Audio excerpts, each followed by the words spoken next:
Hello, everyone. I am Janinha Piazzetta, and this is the H3 Pink Ribbon podcast. Our podcast is part of the powerful educational work of H3 Health, Hope, Healing, a nonprofit organization based in Miami Beach, Florida, of which I am the founder and director. Our goal is to provide the most updated information and resources regarding breast cancer diagnosis, treatment, and long-term survivorship. In honor of October Breast Cancer Month, today our guest is a renowned breast cancer radiologist who recently retired from the University of Miami School of Medicine, Dr. Nilza Kallos. She still serves as a voluntary associate professor for the University of Miami. She has been a long-time H3 supporter and medical advisor. Together, we have provided community service through lectures, workshops, one-to-one support, and open panel discussions. We met several years ago when Dr. Kallos gave her first lecture for H3, when it was still primarily a breast cancer support group. Over the years, we also have collaborated in helping patients access needed breast cancer-related resources. Throughout the years, Dr. Kallos also has been an important participant in H3's annual open panel discussion about cancer event. Moreover, she was a major influence in our choice of topic this year for the 7th open panel discussion about cancer event, in which the topic is disparities Black women face in breast cancer diagnosis and treatment. Her professional profile is amazing. Her specialties include diagnostic radiology and internal medicine. She speaks English, Portuguese, and Spanish. Dr. Kallos graduated from the University of Pennsylvania School of Medicine. She ran her own clinic in South Miami before joining the University of Miami Sylvester Comprehensive Cancer Center. She is the Assistant Director of Community Outreach, Women's Breast Health and Disease Prevention. She also teaches for the MPDA Breast Cancer Health Center and has become a specialist in menopausal issues in women. Dr. Kallos has received so many awards that there is no time to mention all of them. But one of them is very important. March 31st is Dr. Nilza Kallos' Day for the city of Coral Gables. Amazing. In June, she retired from her professional responsibilities and since then has not stopped enjoying life with her family and traveling. Today, it is an honor to have Dr. Nilza Kallos as a guest. Welcome, Dr. Kallos. Thank you, Jania. Uh, Please call me Nilsa, and Okay, start. as we do in our native language, Portuguese. Okay, I will call you Nilza. Thank you. Nilza, tell our audience about your journey from breast cancer work from Brazil to Pennsylvania and then to Miami. Well, my I was in starting medical school in Brazil, and then in 1964, Brazil was getting very red, and my late husband was Hungarian, and he had escaped to Brazil, and that he wanted to come to United States. I was going to be 20, and he was going to come later and marry me, but I said, no, I'm going with you. And we got married, and we came. We had no money. He was an intern in Philadelphia, making $225 a month, and I couldn't speak much English at all, and and at that time there was no birth control. pill or anything, and I got pregnant. And but I want to go to medical school. I want to be a doctor because that was my dream since I was a little girl. When I was a little girl, I would get my doll and give that injection with a birthday candle with a little pin in the end. What a great Therefore, story. What a great story. it was my passion, and I couldn't speak English, didn't have money, and I was a mother. But I worked so hard that 6 years later, after I arrived in Philadelphia, in this country, I graduated from one of the Ivy Leagues, the best medical school in the United States, University of Pennsylvania. And that I'm very proud. That's the American dream. And if you put everything you want into that, you can, succeed. And I did internal medicine, then I did nuclear medicine, and then I came to Miami uh, to do nuclear medicine, and then ultrasound is just starting, and I fell in love with ultrasound, and I started to be the the chief of ultrasound at South Miami Hospital. I started the department of ultrasound there. This was in 1977. 1978, my best friend in Brazil died of breast cancer at age 36. Then, uh, mortality hit me. I got depressed, and but as I fighting my depression, I said my aim in this life is to save women from breast cancer. Therefore, for me, to save a woman's life is not a profession; it's a passion. And in 19, I had to train in mammogram and everything. At that time, there was nothing. Nothing is amazing. That time, there was nothing. The residents of radiology would never be taught mammogram, and they would go out and had to read that mammogram. And it was horrible. I decided to put my first breast, the first breast center in Florida, multimodality.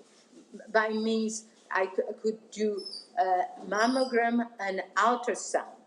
And, uh, and with that, I start my career, and I stay as a director of the Women's Breast Health Center until 2000, December 2016, when I moved to Lenar, that is part of University of Miami, as a director of the Breast Wellness Center and Women's Prevented Disease. But in 2000, uh, uh, the Women's Health Initiative came with a recommendation that estrogen was connected with breast cancer. And then I became a menopausal clinician to better advise my patient. Therefore, I not only do mammogram and ultrasound and biopsy, I also advise patient nutrition, exercise, meditation, everything to avoid stress, and is a holistic breast approach. I I teach everything to a woman, and is a career that was wonderful to me. So, the reason why you became a breast cancer specialist doctor is because of the loss of your best friend, huh? Yes, And that was yes, in Brazil, right? yes, yes. So it was Was before you came to America. No, I was here. Oh, Uh, you're already here. I came in Okay. '64, and she died in '78. Oh, And I I see. was already a physician. I was the chief of ultrasound at South Miami Hospital. And I changed. I went to Emory and I learned mammogram, and then uh, I put the first multimodal breast center. I already knew ultrasound that people didn't know, and therefore the combination was terrific. So you always emphasize the need for mammogram and its importance, even though there is no history in the family, and therefore the patient feels no need to have one. Can you talk a little bit about that matter? Definitely. You know, most of the patient that don't have family history, they still 75% of breast cancer are in women without family history. Therefore, being a woman after age 40 is a risk of breast cancer. Now, there is a lot of confusion about when to start mammogram, how often to do, and when to stop mammogram. Let's talk a little bit about that. You Please. know, yes, the United States Preventive Task Force was horrible. They said to start mammogram at 50 and do every 2 years, then stop at 75. Now they revised because they saw that mammogram was saving women's life. And they said it start at 40, but do every 2 years. No, mammogram, especially in young women, should be done every year. And But what now the recommendation is that the risk assessment should be done at age 25, because if you are high risk, you should start mammogram early. And what is high risk? High risk is family history very young, like your mother and sister had breast cancer before age 50, or you have a gene mutation. Not only BRCA1 and BRCA2, there is about 12 gene now related to breast, like PALBA2 and CHEK, and there is many other mutation. Therefore, if you have a significant family history, you should be checked. Because if you have a mutation, then you have to start, especially BRCA1, that's BRCA1 and BRCA2, and other very like PALBA1, and there is, you should start the mammogram around age 30, but you may want to start MRI at age 25. And then you should have mammogram and 6 months later MRI. And if that's very high risk patient, but there is moderate risk is family history without that is after age 50, and also people that have dense breast. And you don't know if you have dense breast, because some people said, oh, my doctor examined me and he said I have dense breast. You cannot, by palpating your breast, see if you have dense breast. The mammogram is the only way to detect if you have dense breast. Therefore, if you have dense breast, if you have a family history, and if you are for after menopause taking hormones, if you never had children, that's kind of minor risk, but it's still a little risk. Or you start your period very early and menopause very late, too many years of estrogen, you are in a little high risk. And another very big risk is obesity, and not only of breast cancer, but of death from breast cancer. Therefore, we have to America is getting obese, and we have to reverse that. And alcohol is another risk. And therefore, if you drink every day, or you drink more than 5 times a week, if you drink a lot of wine or a lot of anything with alcohol, is a risk factor, and you should have mammogram every year. And if you're very uh, dense, if you're dense, you should also have ultrasound. And now there is a new mammogram. It's called contrast enhanced digital mammography. Is a mammogram that we do, but we inject in the patient the same contrast as CAT scan. Is an iodinated contrast.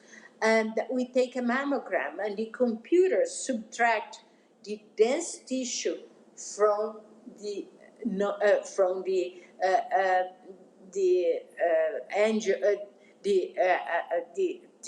mammogram that has the contrast. And the cancer has what we call angiogenesis, that is little vessel that starts in the cancer, and the contrast go direct there. Therefore, when we subtract the dense tissue, we see that very well. That's very good, almost as good as MRI. And some people recommend the MRI for dense breast, but it's very expensive. Sometimes insurance don't pay, and it's time consuming. Now there is abbreviated MRI that's much shorter and should be much cheaper.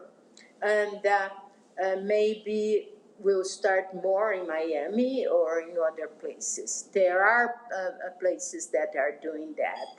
An ultrasound is good, but if you have very dense breast and a family history, I recommend a contrast mammogram or MRI instead of just ultrasound. Ultrasound is for the minor risk. That is, like we discussed, estrogen and not having children, and obesity. Usually, people that are obese have fatty breasts, therefore, we can see well by mammogram.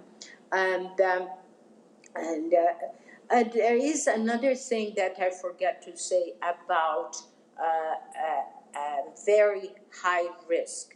A very high risk is women that had chest radiation or a high abdominal radiation, and this gives risk of breast cancer almost as high as BRCA1 and 2.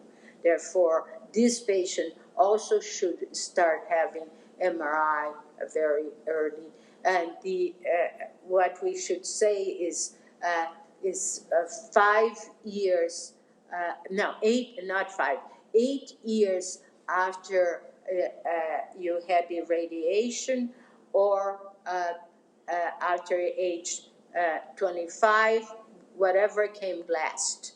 And So, that is Dr. Kallos, so you are telling the H3's audience, whoever is listening to our podcast, that today we should start much earlier than 40 years old to take care of our breast. We should have a MRI instead of a mammogram. Is that right? now, Janina, this is for people with high risk. High risk. Okay. Yes, okay.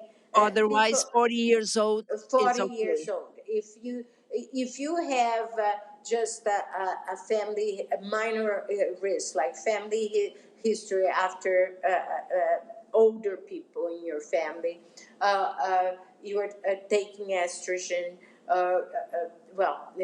You won't take estrogen at 40, but if you had no children, if you are obese, if you then definitely you should start at 40, but I think everybody should start at 40.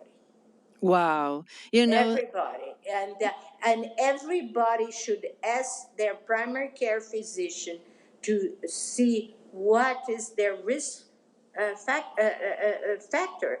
If it's above 20% of in 5 years, you need to have MRI or contrast mammogram. See, as you all see, Dr. Kalos really emphasizes that it's very important to educate, which is the main part of prevention against breast cancer. And that's how H3's work is related to you. And I am so thankful that you came in and you gave us this great education And time. let's talk a little bit of menopause. If you have no risk factor, uh, and your breast is not dense, you can have the mammogram every 2 years Every two after years. age 55. And why we should stop? We should stop when life expectancy is 10 years or less. There is no magical age. Is when life expectancy is 10 years or less.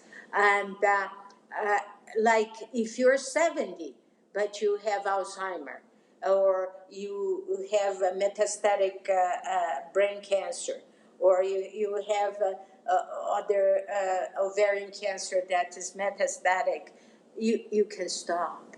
And but if you don't, go at least I say until 85, uh, because 95 is a pretty good age to die. It's And amazing age. this is what I am aiming, 95. Therefore, and that's if you have no risk factor, okay? And So and if you have breast cancer, if is before age 50, you should have mammogram and MRI. If it's after age 50, depending on your density. If you are not dense, you can have just a mammogram every year with ultrasound, or if it's not that dense. But if it's dense, you need the MRI. now there are some components that make you unique as a breast cancer doctor. When talking to a patient, you have compassion. You are very spiritual. You hold hands. You always put yourself in their shoes. But Nilza, today, doctors have so little time during a consultation for the emotional and spiritual part of that process. What would you say to new doctors today about the need for compassion and education in spite of lack of time in a consultation? Well, I want to teach medical students and residents to to look at the patient, to feel what if was me, or my, if you is a man, if it's my wife or my mother or my sister, what, or my daughter, how would I treat this patient? You know, is is treating is not just like curing a disease is more than just prevent death. It's decrease that anxiety, that fear, that, and change a patient's life. And sometimes I tell a patient, one day you may thank your cancer because you are a better person today. And they come to me and said, "You are right, Dr. Kalos," and it's really important. And if the doctor doesn't have time, there is a lot of program that you can learn about.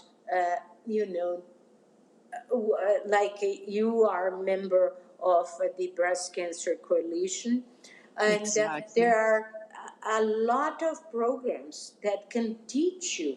And if your doctor is the type that never sees you, most of the screening mammogram the doctors never see the patient. And because, uh, it's the time. They don't have the time. They have 30 mammograms to see or 40, and they just have to see. Blah, blah, blah, blah, blah, blah. Yeah, it And becomes very systematic. yes, and but if you have a problem, then your doctor have to say diagnostic mammogram. That's a big thing. Diagnostic mammogram and ultrasound if necessary.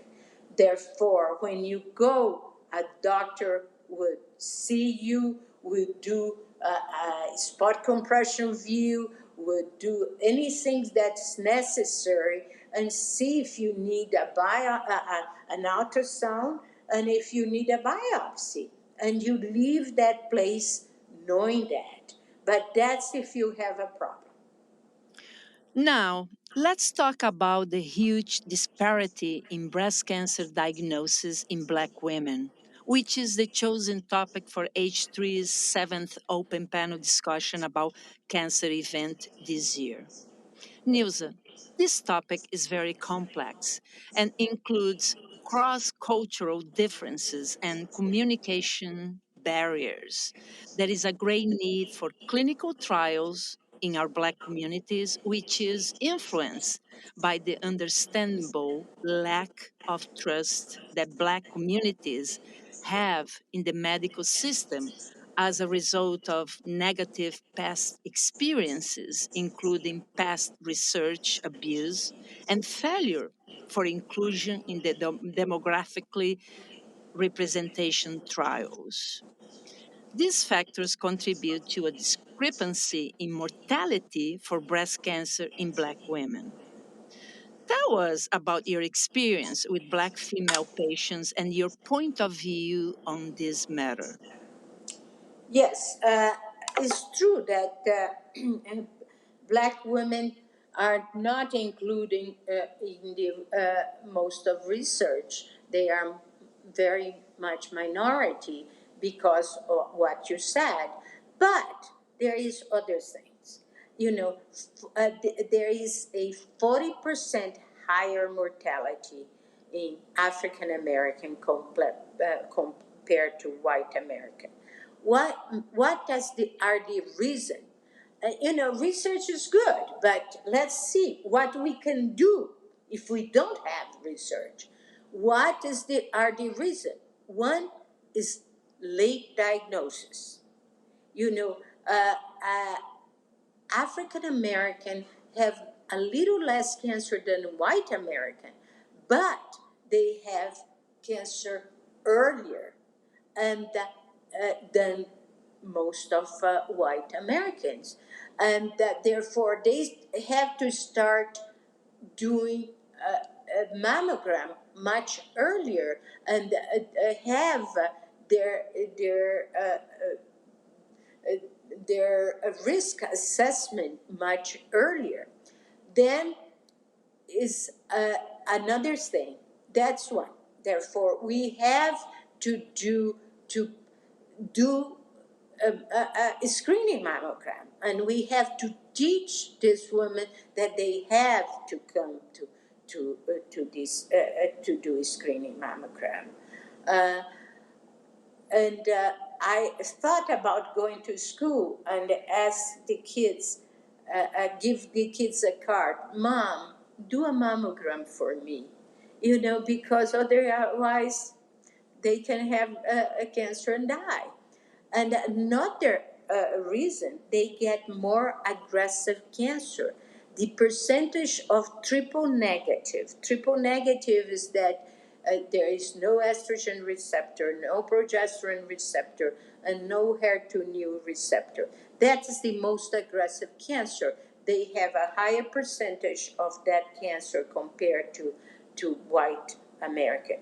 Uh, then another reason, the gene, they are one in 125 black women, black Americans, have genetic mutation, while in white American that are not Jewish is one in uh, 400 to 1 in 600.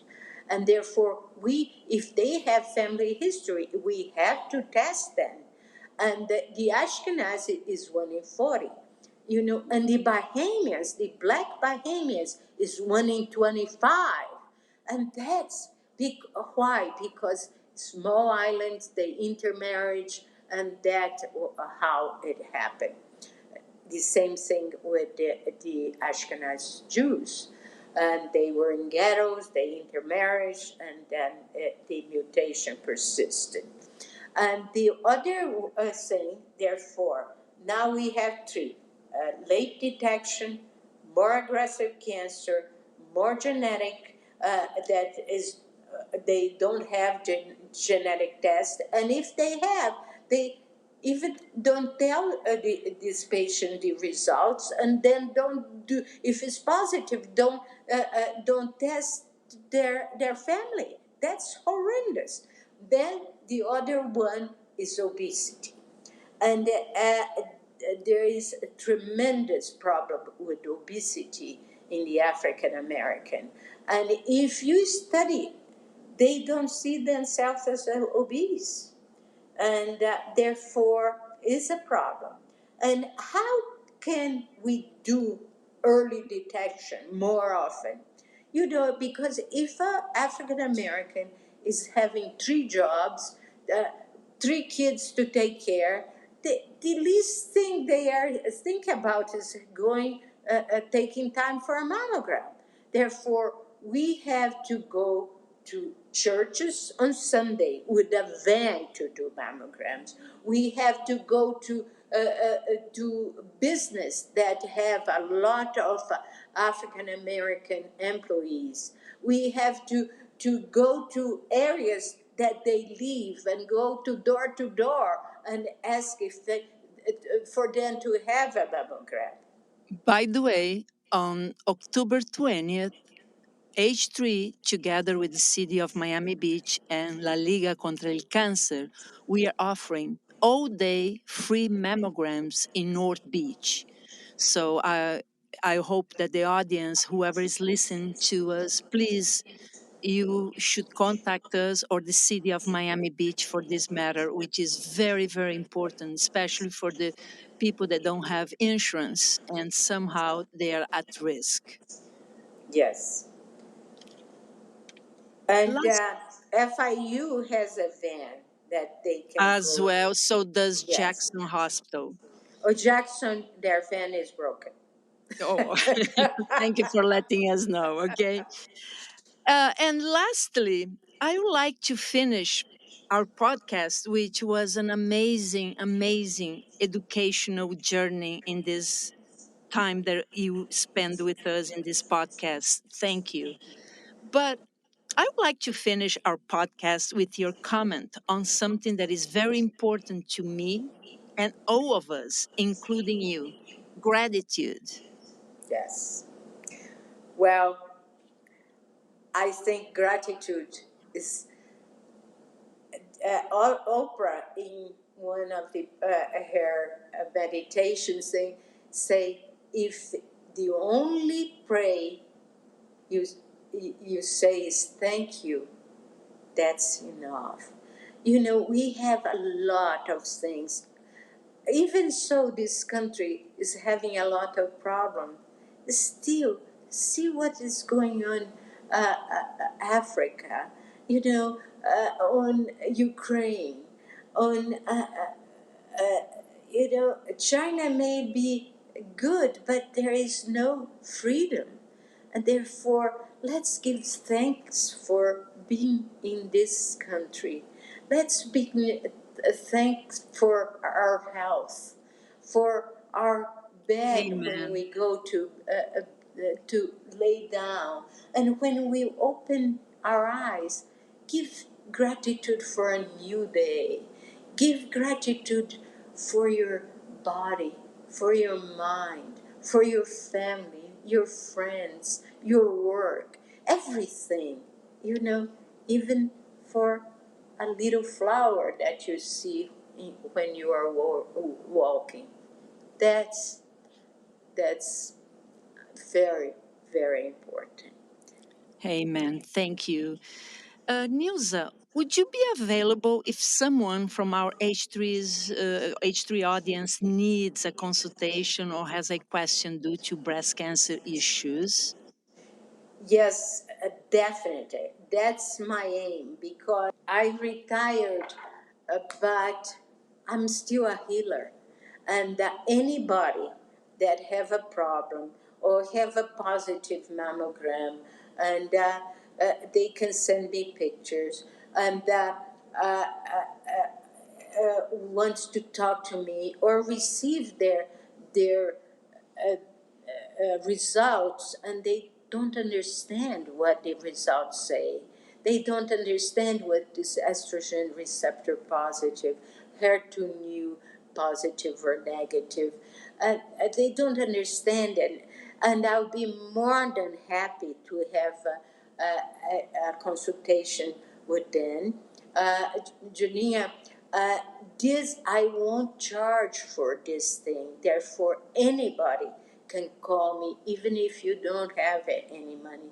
But if you have a money, instead of paying me, I ask you to give a donation to a nonprofit organization and now to H3.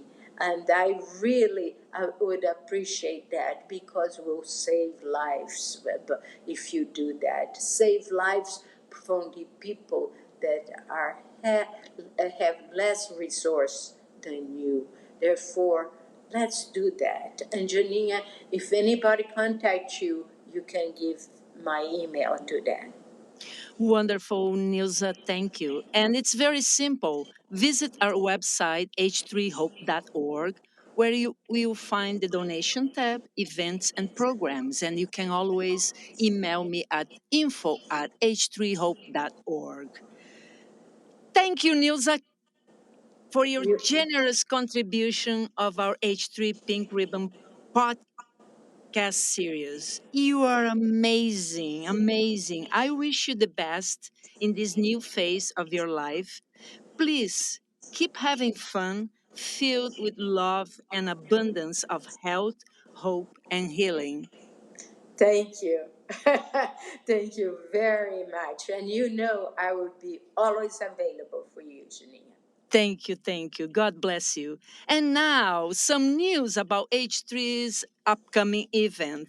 On Thursday, October 5th, 2023, from 5 to 8 p.m., H3 is presenting its seventh annual open panel discussion about cancer event. The panel topic is the disparities Black women face in breast cancer diagnosis and treatment.